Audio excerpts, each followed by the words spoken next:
ભેમાભાઈ ખોડાભાઈ રબારી અઢી મારા એમની મૂડી 1,80,00,000 હતી. અઢી વર્ષે 9 કરોડ રૂપિયા વ્યાજ લઈ ગયા. ઝવેરભાઈ કમશીભાઈ રબારી એમની મૂડી હતી 2,55,00,000. એ 8,55,00,000 રૂપિયા મારા કાન વ્યાજ લઈ ગયા. મારી જગ્યા હવાલામાં આલેલી હતી. ભેમાભાઈને મારી સર્વે નંબર 142 ફાર્મ દસ્તાવેજ કરી આપ્યો હતો. તો એ આ લોકો મને જીવવા નહોતા દેતા, એટલે હું 9મા મહિનામાં હું ફરાર થઈ ગયો. પછી પાછો આવ્યો પોલીસ સ્ટેશનમાં. હું પોલીસ સ્ટેશનમાં હાજર થયો, પછી સમાધાન કર્યું અને જગ્યા આલવાની કરી. આ લોકો જગ્યા આલી તો આ લોકો મને જીવવા દેતા નથી. મારે ઘરમાં બહાર નીકળવાની તકલીફ, મારા પરિવારનો બધો ધાક ધમકી આલીને હજુ એ બીજા 2 કરોડ રૂપિયા માગી છે. હવે મારે શું કરવું?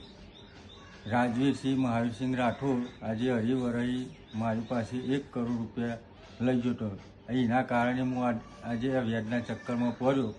નહીં મૂડી આપતો, ના તો જવાબ આપતો. તારે થાય એ કરી લેજે એવું કહેશે.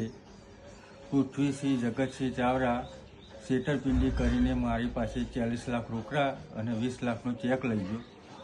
એ પૈસા નહીં આપતો કે મૂડીએ નહીં આપતો પાછી, અને ધાક ધમકી આપે છે. એના ભેમાભાઈ ખોડાભાઈનો તો આખો પરિવાર, ઝવેરભાઈ બહેનો મને હકીથી જીવવા દેતા નથી. રોજ નીકળું એટલે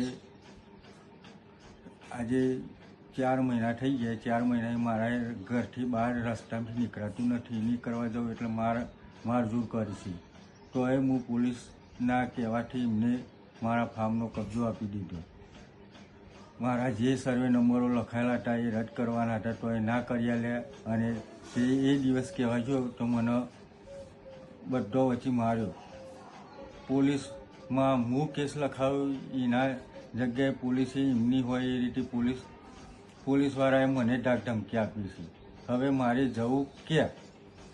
મારી પાસે બીજો કોઈ રસ્તો નહીં. મારા પરિવારનું હું મારા સિવાય કોઈ પૂરું કરે એવું નહોતું.